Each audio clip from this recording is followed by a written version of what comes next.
सबको जय मसीह की। एक बार फिर प्रभु यीशु मसीह को हम धन्यवाद करते हैं कि उसने हम सबको उसकी उपस्थिति में लेकर आया कि हम उसको धन्यवाद कर सके, उसकी उपस्थिति में हम उसकी महिमा कर सके। इसलिए परमेश्वर को मैं धन्यवाद देता हूं। और जैसे कल के दिनों में प्रभु ने हमें आशीष दिया, विश्वास करें कि आज के दिन में भी प्रभु हमें आशीष करेंगे। हालेलुया। परमेश्वर के पास हर एक दिन के लिए आशीष है। बोलिए, परमेश्वर के पास हर दिन के लिए आशीष है। हर दिन नई आशीष है। हर दिन मैं आऊं, नई आशीष लेकर जाऊं, है ना। परमेश्वर के पास हर दिन आशीष है। हर दिन के लिए हमारे लिए प्रभु के पास आशीष है। रोज आता है, जितना आशीष चाहिए उतना मेरे पास। रोज आशीष चाहिए, रोज मेरे पास आना, क्योंकि मेरे पास हर दिन नई नई आशीषें हैं जो मैं उनको देना चाहता हूं जो मेरे पास आते हैं। हालेलुया। कल हमने सीखा दो बातों को। पहली बात हमने सीखा प्रभु यीशु मसीह को अधिक प्रिय जानना। दूसरी बात था अपना क्रूस उठाकर यीशु मसीह के पीछे चलना। आज हम देखेंगे कुछ और बातों को कि हम प्रार्थना के द्वारा हम अपने पास्टर की सहायता कैसे कर सकते हैं। प्रार्थना के द्वारा हम अपने पास्टर की सहायता कैसे कर सकते हैं, उसके विषय में हम आज देखेंगे। निकालिए मेरे साथ मत्ती की पुस्तक, उसका 17 अध्याय और उसका 1 से लेकर 2 वचन हम पढ़ेंगे। 6 दिन के बाद यीशु ने पतरस और याकूब और उसके भाई यूहन्ना को साथ लिया। यीशु ने पतरस और याकूब और उसके भाई यूहन्ना को साथ लिया और उन्हें एकांत में किसी ऊंचे पहाड़ पर ले गया। वहां उनके सामने उसका रूपांतर हुआ और उसका मुंह सूर्य के समान चमका और उसका वस्त्र ज्योति के समान उजला हो गया। हालेलुया। बहुत प्यारी बात यहाँ पे लिखी हुई है। यहाँ पे हम देखते हैं कि प्रभु यीशु मसीह अपने 3 प्रिय शिष्यों को लेकर एक ऊंचे पहाड़ पर जाता है और वहां पर प्रभु यीशु मसीह प्रार्थना कर रहा है और ये 3 चेले देख रहे हैं। यीशु मसीह प्रार्थना कर रहा है और ये 3 चेले देख रहे हैं। देखते देखते उनको क्या दिखाई दिया कि यीशु मसीह का रूपांतर हो गया। और क्या लिखा है कि उसका मुंह सूर्य के समान चमका। सूर्य कैसे चमकता है? उस सूर्य की रोशनी कितना शक्तिशाली होता है, उससे हम नजर नहीं मिला सकते। हम उसके सामने सीना तान के खड़े नहीं हो सकते, उसकी गर्मी हम सहन नहीं सकते। सूर्य के समान यीशु मसीह का मुंह चमकने लगा और उसका वस्त्र ज्योति के समान उजला हो गया। ज्योति के समान, जैसे बल्ब जलाने से घर में उजाला हो जाता है, जैसे रात के समय में जब चंद्रमा और तारे एक साथ निकलता है तो रात उजाला हो जाता है, वैसे ही यीशु मसीह के वस्त्र क्या हो गया? उजाला हो गया। उसके वस्त्र में एक खास प्रकार की ज्योति चमकने लगा। और ये कौन देख रहे हैं? चेले। उन 3 चेले देख रहे हैं। यीशु मसीह उस ऊंचे पहाड़ पर गया है, साथ में 3 चेलों को भी लेके गया है। उस ऊंचे पहाड़ पे क्यों गया यीशु मसीह? प्रार्थना करने। साथ ही साथ वो चाहता है कि उसके चेले भी प्रार्थना करें। लेकिन यीशु मसीह ने कभी चेलों पर दबाव नहीं डाला कि तुम करो। वो लेके गया ताकि ये लोग मुझे देखें कि मैं प्रार्थना कर रहा हूं, तो ये लोग भी प्रार्थना करें। लेकिन ये प्रार्थना नहीं कर रहे, यीशु अकेला प्रार्थना कर रहा है। और वो देख रहे यीशु प्रार्थना कर रहा है। देखते देखते अचानक उनकी आंखों में एक अद्भुत नजारा दिखाई दिया। अद्भुत। यीशु मसीह का रूपांतर हो गया। तो रूपांतर क्या है? यीशु मसीह ईश्वरत्व में आ गया, अपने असली व्यक्तित्व में आ गया जब वो प्रार्थना कर रहा था। मतलब परमेश्वर जो मनुष्य बनकर इस दुनिया में आया है, उसने जो महत्व को, जो ईश्वरत्व को छोड़कर इस दुनिया में आया है, वो प्रार्थना करते हुए वही ईश्वरत्व उसके ऊपर उतर आया। हालेलुया। मतलब वो एक साधारण मनुष्य होते हुए वो एक परमेश्वर के रूप में बदल गया, असली रूप में वो आ गया। जैसा यीशु मसीह पिता के साथ जब था स्वर्ग में, जैसा उसका था वहां पे उसका रूप रंग, वैसा ही रूप रंग में इस ऊंचे पहाड़ पर प्रार्थना करते हुए रूपांतर हो गया। और चेलों ने देखकर चंपा हो गया, क्या हो रहा है? चेले एक पल में उनको बहुत अचंभा हो रहा है, एक पल में उनके अंदर डर भी आ रहा है, ये क्या हो रहा है? पहले हमने यीशु को ऐसा होते हुए नहीं देखा है। और उसके बाद ये चेले डरे हुए यीशु मसीह से कहते हैं, प्रभु यहां पे रहना हमारे लिए अच्छा है। क्यों? क्योंकि आपका रूपांतरण हुआ है, आपके चेहरे में जो प्रकाश है, आपके कपड़े में जो उजाला है। और आगे लिखा है कि मूसा और एलिया उनको दिखाई देता है बातें करते हुए। तो पतरस कहता है, हम यही रहेंगे प्रभु, और यदि तू आज्ञा दे तो हम 3 मंडप बनाएंगे, एक यीशु आपके लिए, एक मूसा के लिए, एक एलिया के लिए। और जैसे ये बोल रहा था, स्वर्ग से एक आवाज भी सुनाई दिया। और वो आवाज में क्या कह रहा है कि यह मेरा प्रिय पुत्र है, इसकी सुनो, ये मेरा बेटा है, इसकी सुनो। तो यहां पे हम देखते हैं कि यीशु मसीह का ईश्वरत्व का दर्शन पाया गया। जहां यीशु मसीह प्रार्थना कर रहा है, वहां पर एक अलौकिक सामर्थ, एक अलौकिक प्रकाश वहां पे उतरा। और वो अलौकिक सामर्थ और प्रकाश जो है उसके जीवन में इसलिए उतरा कि यीशु मसीह के जीवन में एक खास उद्देश्य था, एक उसका दर्शन था, एक बोझ था जो इस दुनिया के लिए था। और उसे पूरा करने के लिए वो परमेश्वर से क्या करता था? प्रार्थना करता था। और प्रभु ने उसको सामर्थ्य दिया कि हाँ, तेरा उद्देश्य पूरा होगा, तेरा जो बोझ है लोगों के प्रति वो जरूर पूरा होगा, तेरा दर्शन जो है वो जरूर पूरा होगा। करके परमेश्वर उसको सामर्थ्य देता है, एक अलौकिक प्रकाश से, एक अलौकिक अभिषेक से यीशु मसीह को भरता है, जिन्हें वो 3 शिष्य देखते हैं। यदि वो 3 शिष्य भी यदि यीशु के साथ प्रार्थना करते, वो 3 शिष्यों का भी जीवन में कुछ होता, शायद वो भी अभिषेक प्राप्त करते, शायद उनके ऊपर भी परमेश्वर का प्रकाश उतरता, शायद उनका भी रूपांतर हो जाता। लेकिन प्रार्थना नहीं कर रहे थे, इसलिए उनके लिए कुछ भी नहीं हुआ। केवल यीशु के साथ हुआ जब यीशु प्रार्थना कर रहा।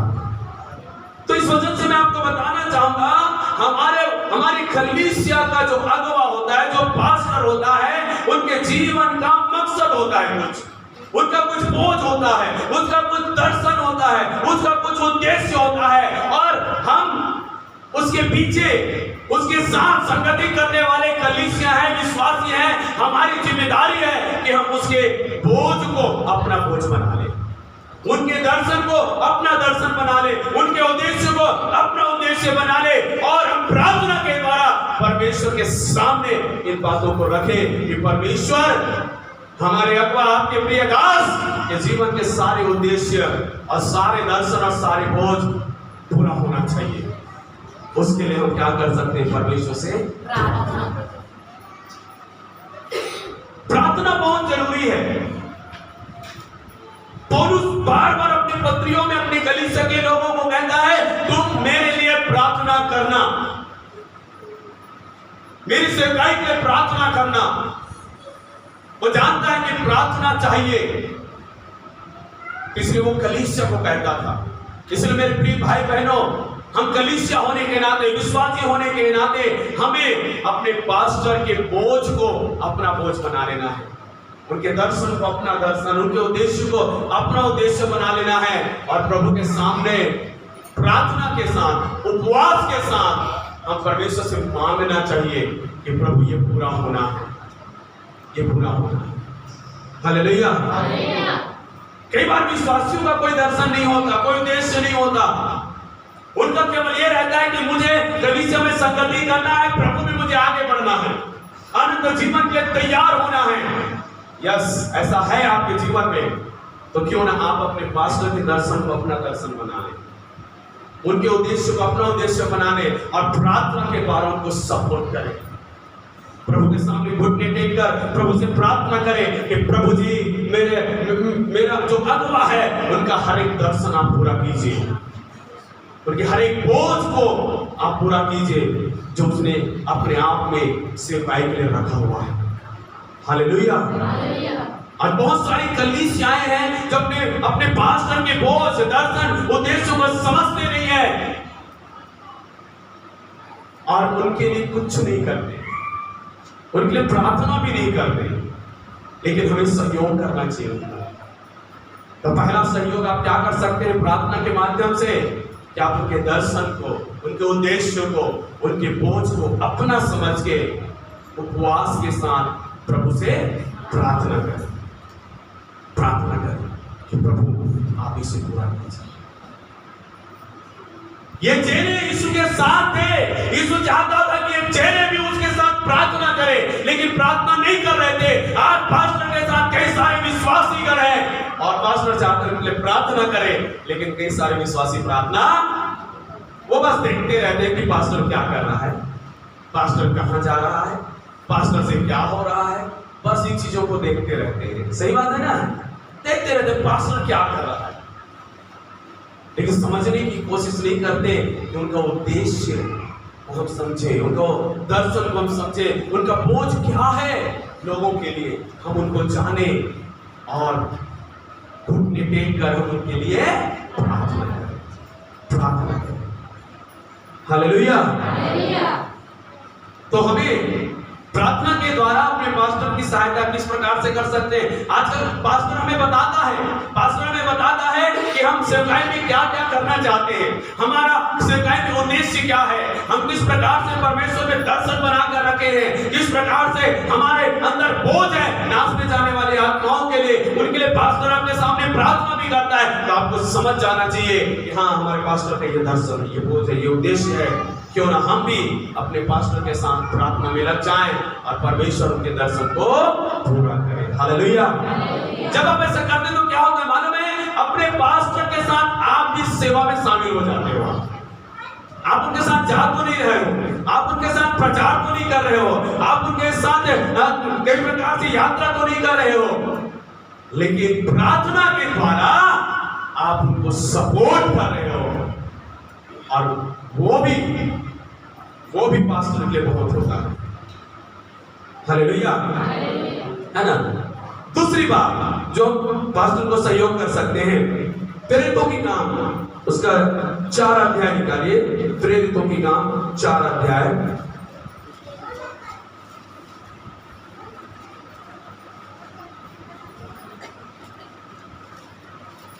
और उसका 29 और 30 वचन पढ़िए। अब हे प्रभु उनकी धमकियों को देख और अपने दासों को यह वरदान दे, और अपने दासों को यह वरदान दे तेरा वचन कि तेरा वचन बड़े हियाव से सुनाए, बड़े हियाव से सुनाए, चंगा करने के लिए चंगा करने के लिए तू अपना हाथ बढ़ा, तू अपना हाथ बढ़ा कि चिन्ह और अद्भुत काम तेरे पवित्र सेवक यीशु के नाम से किए जाएं। हालेलुया।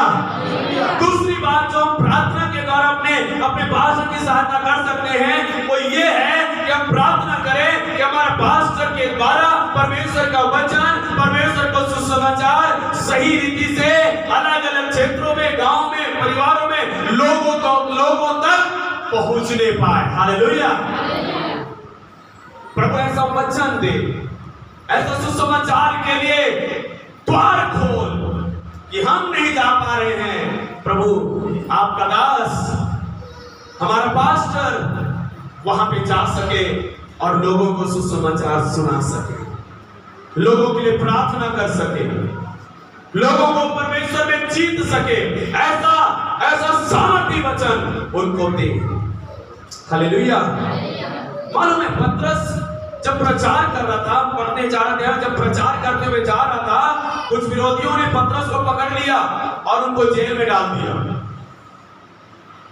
सॉरी, जेल में नहीं डाला, मतलब उनको पकड़ के उनको अपने हिरासत में रखा और उसको धमकियां देने लगे, डांटने लगे, चमकाने लगे कि तुम यीशु मसीह के नाम से यहां प्रचार नहीं करना, किसी को सुसमाचार नहीं सुनाना, यीशु के बारे में तुम यहां चर्चा भी नहीं करना।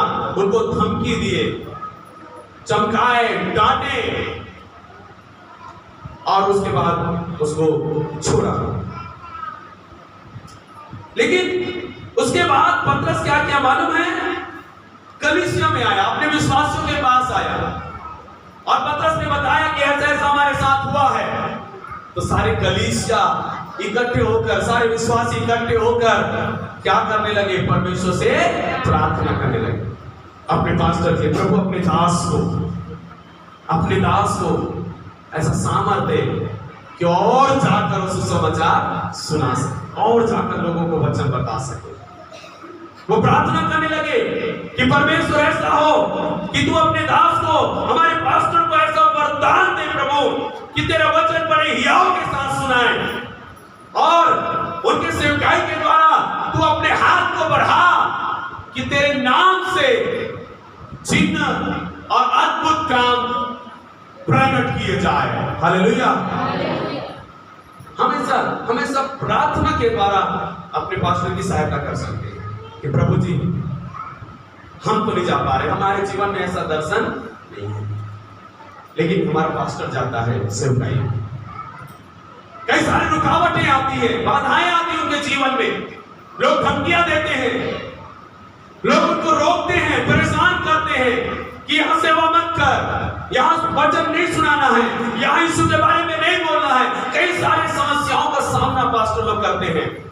तो कलीसिया उनकी सहायता कैसे करे? प्रार्थना के द्वारा। यह परमेश्वर तो अपने दास हमारे पास्टर को ऐसा सामर्थ्य दे, वो डरे घबराए नहीं, पीछे हटे नहीं, लेकिन वो हियाव के साथ आगे बढ़े और सुसमाचार सुनाए और जाकर लोगों को वचन बताए। और ऐसा वरदान दे अपने दासों को, ऐसा सामर्थ्य दे अपने दास को, ऐसा अभिषेक कर अपने दासों को कि जब वो हाथ रखे तो उनका हाथ नहीं प्रभु तेरा हाथ बढ़े और चिन्ह, चमत्कार और अद्भुत काम तेरे नाम से किया जाए। हालेलुया।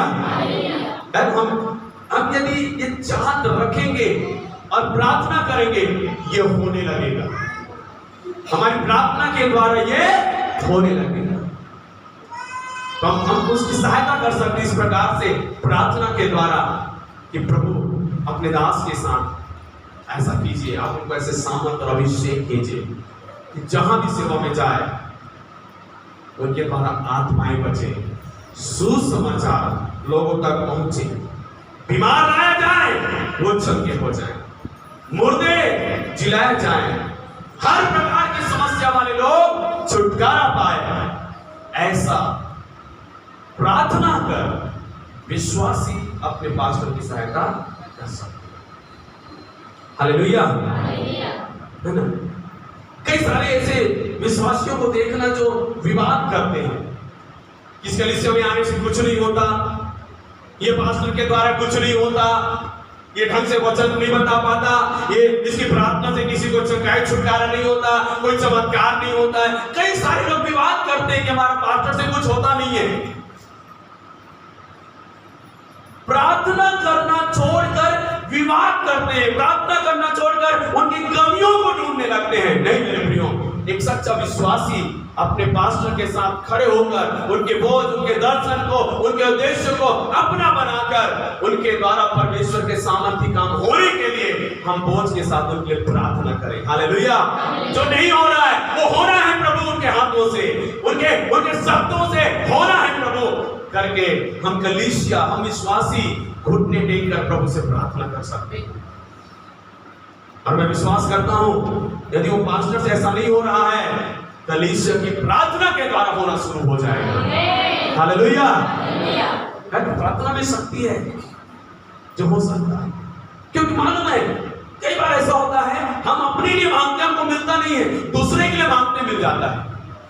पास्टर मांग रहे, प्रभु परमेश्वर मुझे ऐसा वरदान दे, मुझे ऐसा अभिषेक दे कि मैं इस प्रकार की सेवा करूं, नहीं मिल रहा है। यदि दूसरा प्रार्थना करे, हो सकता है कलीसिया प्रार्थना करे, विश्वासी प्रार्थना करे, परमेश्वर हो सकता है कलीसिया की प्रार्थना सुनकर कलीसिया के चरवाहे को, पास्टर को प्रभु ऐसा अभिषेक करे या सामर्थ और वरदान दे दे कि वो पास्टर के द्वारा होने लगे। हालेलुया। मूसा तोतला था, है ना। मूसा कैसा था? तोतला। इस्राएल लाखों की संख्या वाले इस्राएलियों के भीड़ का अगुवा था मूसा, और मूसा कैसा था? तोतला।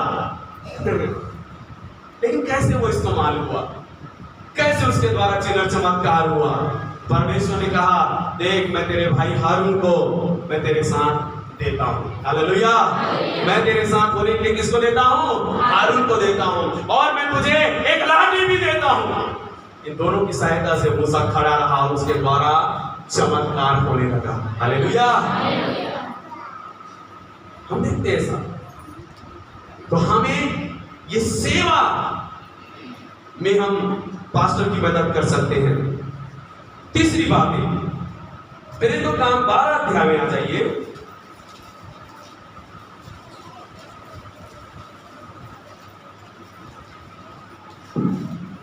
और उसका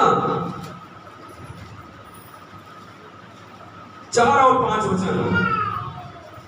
उसने उसे पकड़ के बंदीगृह में डाला और 4 सिपाहियों के 4 पैरों में रखा, इस विचार से कि फसह के बाद उसे लोगों के सामने लाए। बंदीगृह में पतरस बंद था, परंतु कलीसिया उसके लिए लौ लगाकर परमेश्वर से प्रार्थना कर रही थी। देखो यहाँ पे घटना देखते हैं कि पतरस फिर से पकड़वाया गया और उसको बंदीगृह में डाल दिया गया कुछ दिन के लिए, और उसके विरोधी लोग योजना बना रहे हैं कि हम क्या करेंगे, फसह का पर्व के बाद हम इसका निर्णय लेंगे, इसके साथ हमें क्या करना है। पास्टर, उस कलीसिया का पास्टर कहां है अभी? जेल में। कलीसिया स्वतंत्र है, पास्टर जेल में है, और उसके लिए पूरी पूरी युक्तियां निकाला जा रहा है, योजना बनाया जा रहा है कि हम इसके साथ कुछ कठोर करेंगे। अब पतरस जेल में है, कलीसिया क्या कर रहा है बताइए? 5 वचन में क्या लिख रहा है? परंतु कलीसिया अपने पास्टर पतरस के लिए लौ लगाकर मतलब क्या होता है? लगातार बिना रुके परमेश्वर से प्रार्थना कर रही है। तीसरी बात है जो आप प्रार्थना के द्वारा अपने पास्टर की सहायता कर सकते हैं, वो ये है कि उनकी सुरक्षा और उनके छुटकारे के लिए प्रार्थना करें। हालेलुया। जहां भी परमेश्वर के दास, हमारे पास्टर जहां भी सेवा में जाते हैं, परमेश्वर उनकी सुरक्षा करे, परमेश्वर का दूत उनकी सुरक्षा करे, क्योंकि विरोधियों के हाथ में ना आए, किसी प्रकार से उनके ऊपर क्लेश ना आए, किसी प्रकार से उनके ऊपर कोई प्रकार की पूरी योजना सफल ना हो, उनके विरोधी उनके ऊपर प्रबल ना हो। इसलिए हम क्या करें, उनकी सुरक्षा और उनकी छुटकारे के लिए प्रार्थना करें। सुरक्षा पहले, सुरक्षा के लिए। और यदि उसको विरोधियों ने पकड़ लिया है, उनके लिए कुछ योजना बनाया है, या पास्टर को जेल में डाल दिया गया, या पास्टर के साथ कुछ अन्याय हो रहा है, उनके छुटकारे के लिए कलीसिया क्या करे, प्रार्थना करे। हालेलुया। अपने पास्टर की सुरक्षा और उनकी छुटकारे के लिए प्रार्थना करके आप उनकी सहायता कर सकते हैं। यहां पर पतरस जब जेल में है, अब आगे बढ़ेंगे कि जब कलीसिया जब प्रार्थना कर रहा है, कलीसिया जब प्रार्थना कर रहा है, स्वर्गदूत उतर आया। हालेलुया।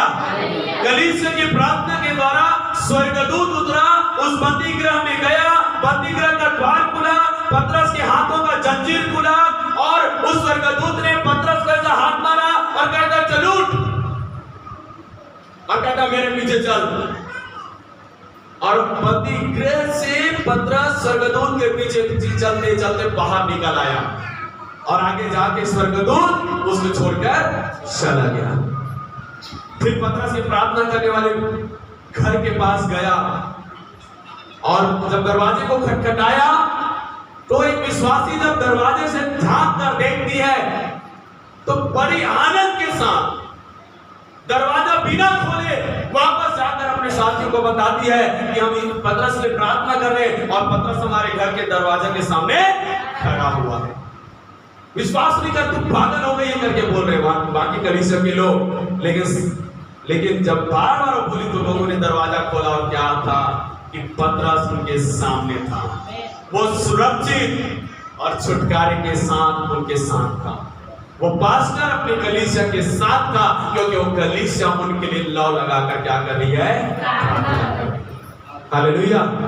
आप कैसे उनकी सहायता कर सकते हो? किस प्रकार से प्रार्थना करके, उनकी सुरक्षा के लिए, उनके परिवार की सुरक्षा के लिए, उनके बच्चों की सुरक्षा के लिए, जहां भी सेवा में आते जाते हैं उनकी सुरक्षा के लिए आप प्रार्थना करके आप उनकी मदद कर सकते हो। हालेलुया। आपको मालूम है प्रतिदिन आपका पास्टर कहां जाता है? प्रतिदिन कलीसिया को मालूम होता है, विश्वासी को मालूम होता है कि आज हमारा पास्टर कहां जा रहा है सेवा में, इस गांव में जा रहा है, उस परिवार में जा रहा है, यहाँ जा रहा है, वहां जा रहा है, कोई यात्रा करके जा रहा है। तो हमें घुटने टेक कर घर में उनके लिए प्रार्थना करना चाहिए, प्रभु उनके आने जाने में आप उनकी रक्षा कीजिए। जहां भी जा रहे हैं उनकी सेवकाई को सफल कीजिए, आशीषित कीजिए, उनको इस्तेमाल कीजिए, और जैसे वो गए हैं सुरक्षित, वैसे सुरक्षित वापस अपने घर में आ पाए। हालेलुया, है ना। तीसरी बात है जो आप किस तरह से प्रार्थना करके उसकी सहायता कर सकते हैं, उसकी सुरक्षा और छुटकारे के लिए। हालेलुया। ये नहीं कि तितर-बितर हो जाना है। पास्टर जेल में गया, कलीसिया गए अपने अपने घर, लेना पास्टर लान दे दान बैठो, पास्टर लान दे फिर चर्च खोलबो, पास्टर लान दे फिर प्रार्थना करबो। नहीं, ऐसा नहीं। पास्टर नहीं है, ये सेवा चलते रहना है। पास्टर नहीं है तो भी ये प्रार्थना चलते रहना है। पास्टर नहीं है तो भी ये चर्च चलते रहना है। पास्टर नहीं है तो भी प्रभु का वचन आगे बढ़ते रहना है। वो नहीं कर पा रहे, अभी हम करेंगे। पास्टर नहीं कर रहा है, हम करेंगे। हालेलुया। चौथी बातें जो लूकास के सुसमाचार उसका 8 अध्याय और उसका 1 और 2 वचन पढ़े।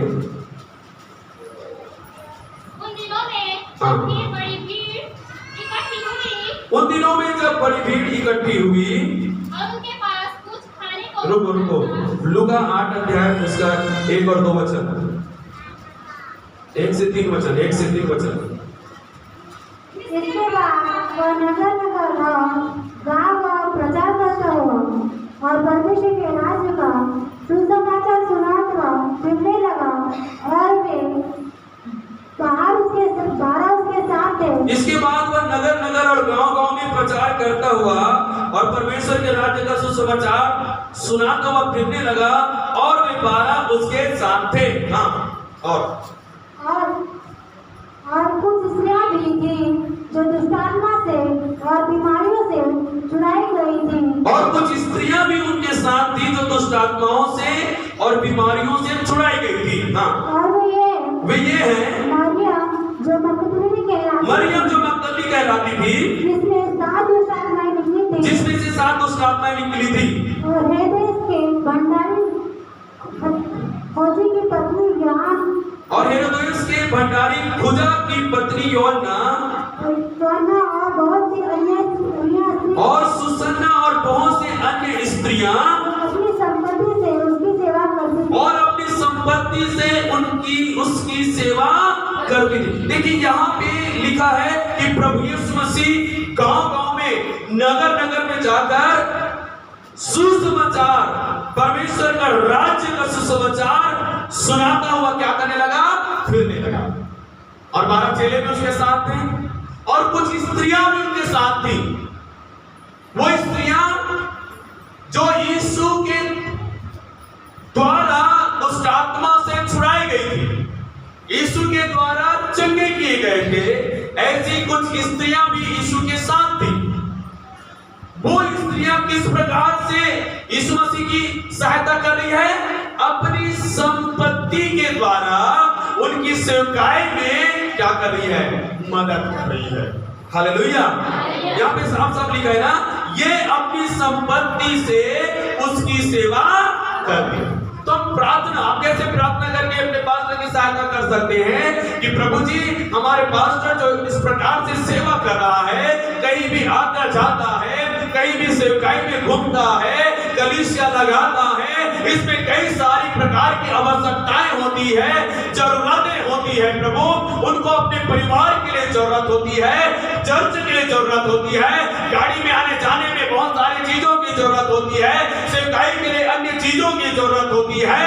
वो परमेश्वर इन सारी आवश्यकताएं जो उनको है, हम प्रार्थना करते हैं कि तू ऐसे लोगों को खड़ा कर कि वो अपनी संपत्ति के द्वारा उनकी सेवकाई में उनकी मदद कर सके। हालेलुया, है ना? कौन करेगा मदद? और मनुष्य ही तो करेगा ना मदद। परमेश्वर के द्वारा मनुष्य ही तो सेवकाई में मदद करेगा। वचन में लिखा हुआ है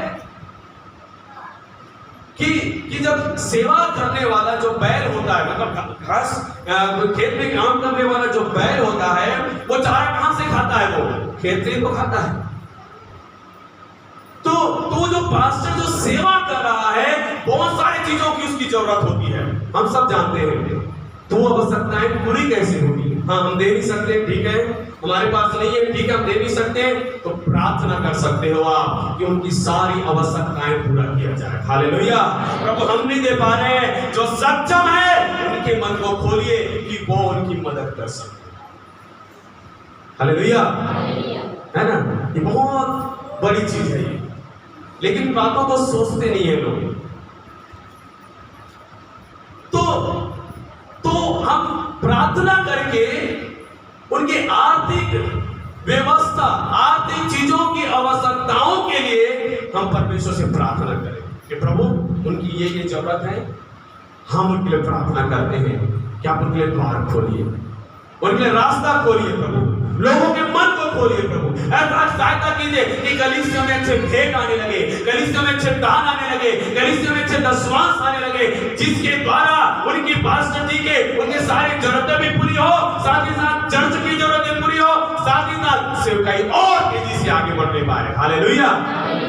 हम प्रार्थना के द्वारा ऐसे हम उनकी मदद कर सकते हैं। तो जानते हैं कलीसिया के लोग जैसा बनता है मदद करते हैं अपने पास्टर की, नहीं करते ऐसा नहीं करते, लेकिन साथ ही साथ आप क्या करें? प्रार्थना करें।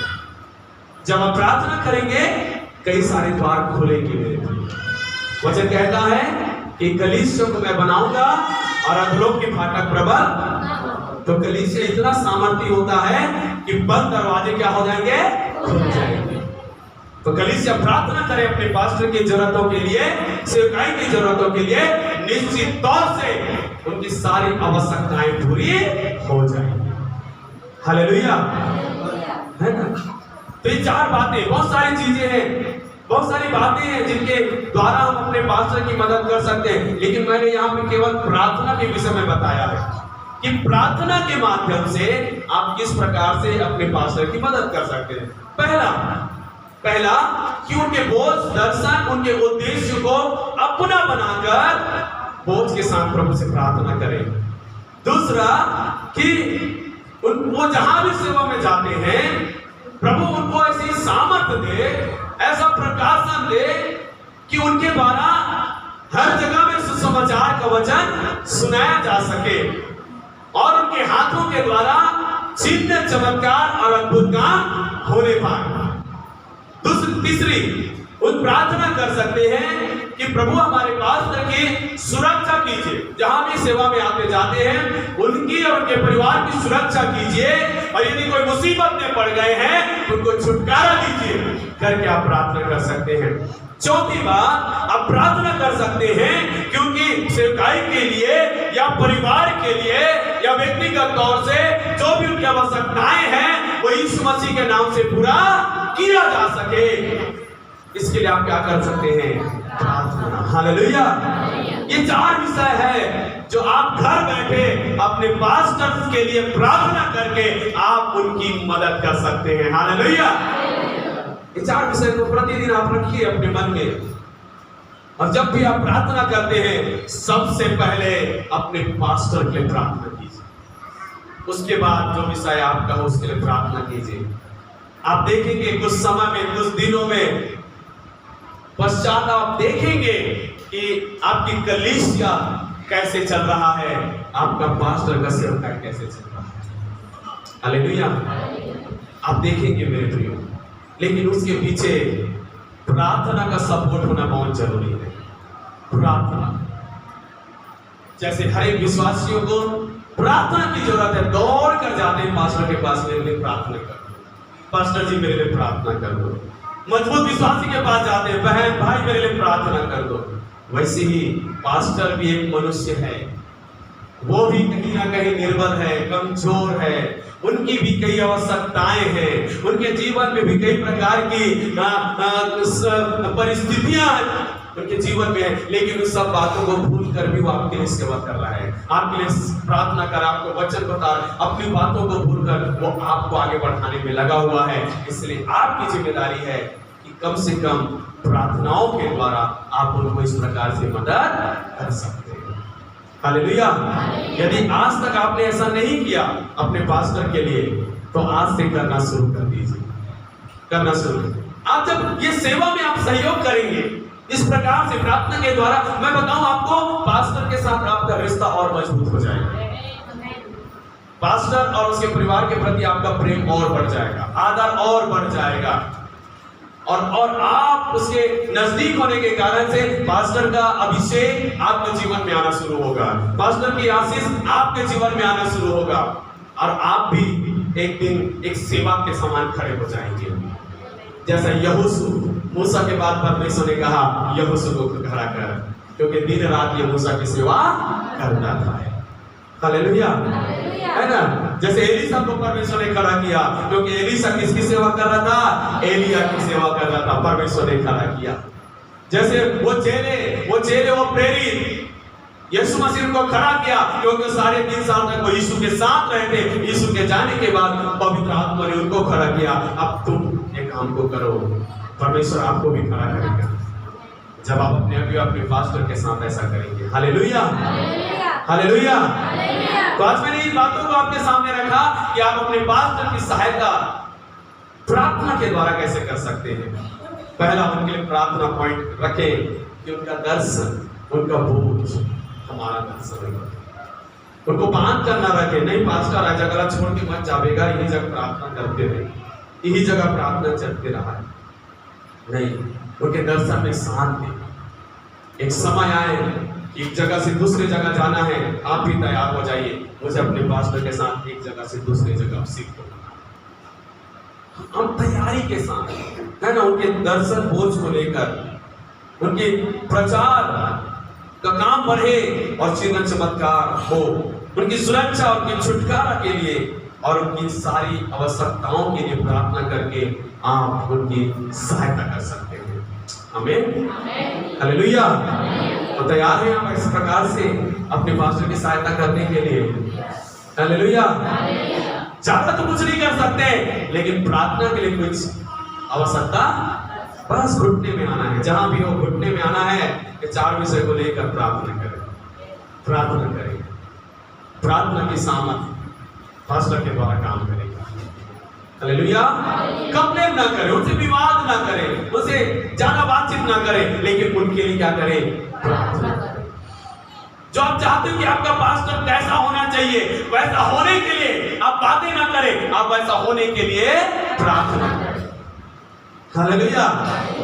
हो सकता है प्रभु की इच्छा हो आपकी प्रार्थना से वैसा बन जाए। आमीन। आइए हम सब अपने स्थानों में खड़े हो जाएं। Thank you Jesus, thank you father, thank you Jesus, hallelujah. धन्यवाद यीशु। हम सब अपने आंखों को बंद करें, सिरों को झुकाएं। परमेश्वर की उपस्थिति में हम अपने आप को समर्पण करें। मुझे देखने वाले, मुझे सुनने वाले मेरे प्रिय भाई और बहनों, आज के संदेश के द्वारा आज आपको इन बातों को मैं बता रहा हूं कि आप अपने पास्टर के साथ खड़े हो जाइए, जो आपके लिए परमेश्वर की ओर से भेजा गया है। अपने पास्टर की सहयोग कीजिए। प्रार्थना के द्वारा आप इन 4 बातों को रखकर अपने पास्टर की सहायता कीजिए। आप अपने पास्टर की दर्शन और पहुंच को, उनको उद्देश्य को अपना बनाकर उन चीजों को पूरा होने के लिए प्रार्थना करें। प्रार्थना करें कि अपने पास्टर जहां भी जाते हैं सेवा में, उनके होठों से निकलने वाला एक एक वचन लोगों तक पहुंचने पाए और लोग उस सुसमाचार के वचन के द्वारा उद्धार पाने पाए। और जहां भी वो जाते हैं, उनके हाथ रखने से, उनके प्रार्थना करने से चिन्ह और चमत्कार प्रकट होने पाए। प्रार्थना करें कि हमारा पास्टर जहां भी सेवा के लिए जाता है, उसके आने और जाने में परमेश्वर उनकी सुरक्षा करे। और यदि कोई मुसीबत में पड़ जाए, यदि कोई प्रकार की उनके जीवन में असुरक्षा आ जाए, तो परमेश्वर को छुटकारा दे। आप उनके लिए प्रार्थना करें। साथ ही साथ आप प्रार्थना करें अपने पास्टर की सारी आवश्यकताओं के लिए। उस पास्टर को अपना परिवार भी चलाना होता है, चर्च की जरूरत भी पूरी करनी होती है, साथ ही साथ सेवकाई में जाना भी होता है, जिसके लिए बहुत सारी चीजों की आवश्यकता होती है। प्रार्थना करें कि परमेश्वर उनकी आर्थिक आवश्यकताओं को पूरा करे। मेरे प्रिय भाई बहनों, आप इस प्रकार से आप अपने पास्टर की सहायता कर सकते हैं। आप अपने पास्टर की सहायता कर सकते हैं, और जब आप सहायता करेंगे, परमेश्वर आपको बहुत आशीष देगा, परमेश्वर आपको आगे बढ़ाएगा, और इसके द्वारा से परमेश्वर आपके घर से, आपके परिवार से, हालेलुया, अपने अनुग्रह को कभी दूर होने नहीं देगा, और उसका हाथ आपके ऊपर और आपके परिवार के ऊपर हमेशा के लिए बना रहेगा। प्रभु ऐसा करने वाला है। परमेश्वर पिता, मुझे सुनने वाले, मुझे देखने वाले मेरे भाई बहनों के जीवन में आज के वचन को मैं घोषणा करता हूं, और आज से ये लोग अपने पास्टर के लिए प्रार्थना के द्वारा इस प्रकार से सहायता करने वाली बात, यीशु के नाम से इनको मैं आशीष देता हूं, यीशु के नाम से मांगते हैं, आमीन।